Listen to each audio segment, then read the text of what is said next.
বৈষম্য বিরোধী ছাত্র আন্দোলন ও এনসিপি নেতাকর্মীদের উপর দুর্বৃত্তরা হামলা চালিয়েছে।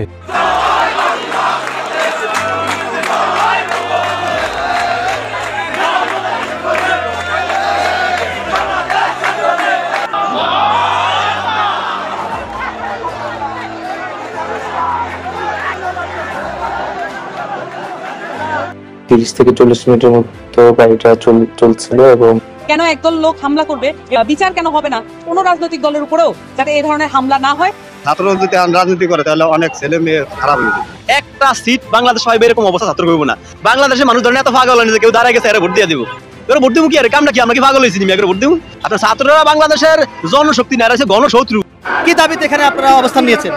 আমি নিজেও বলতে পারলাম না, আজ ফেরা ঘরে ঢুকতে পারেন, আমরা লয়ে পড়ছে বড় ভাইরা। আজকে তো আওয়ামী লীগ নিষিদ্ধের দাবিতে এই বিক্ষোভ সমাবেশে ডাকা হয়েছে।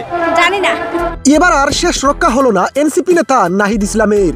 জয় বাংলা স্লোগান দিয়ে রাস্তার মাঝখানে নাহিদের গাড়ি আটকিয়ে ছাত্রলীগ কর্মীদের হাতে গণদুলাই খেলেন নাহিদ ইসলাম।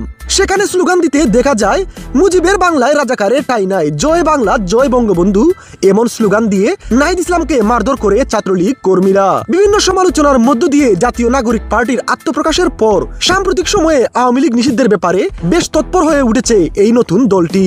এরপরই এই হামলার শিকার হয়েছেন এনসিপির প্রতিষ্ঠাতা আহ্বায়ক নাহিদ ইসলাম।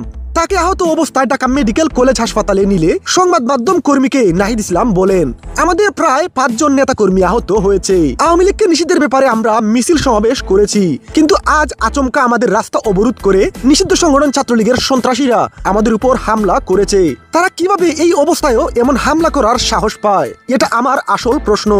এটার সঠিক বিচার এবং আওয়ামী লীগ নিষিদ্ধ না হলে আমরা কঠোর আন্দোলনে নামবো।